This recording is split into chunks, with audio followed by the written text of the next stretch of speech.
Good morning, and thank you for joining us for today's Daily Market Outlook. Joining me today is Emily from our trading room to tell us more about the recent developments. Emily? The US dollar hovered near a 7-week high as investors reassess their positions following Friday's strong US jobs data and amid rising tensions in the Middle East. A closely watched jobs report for September showed the biggest jump in payrolls for 6 months. Gold prices eased as the US dollar held strong, and recent employment data prompted investors to scale back expectations of a big rate cut from the Federal Reserve in November.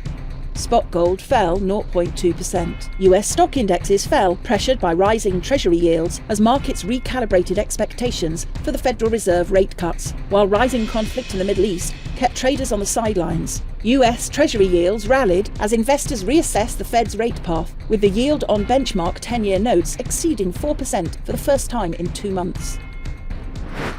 The dollar-yen pair fell 0.4% in the last session.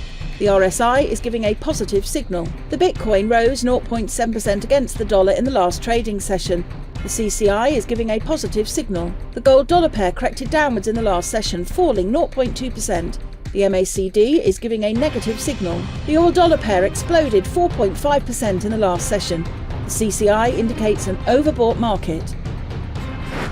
The Eurozone's Eurogroup meeting will be released at 7 GMT, the US Redbook Index at 12:55 GMT, the US NFIB Business Optimism Index at 10 GMT. Japan's Eco Watchers survey, current, will be released at 5 GMT.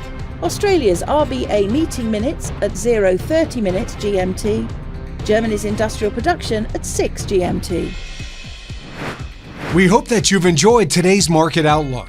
On behalf of all of us here, we wish you a productive trading day. Be sure to log in tomorrow morning for the latest news and events from the financial markets. Your trusted choice in online trading.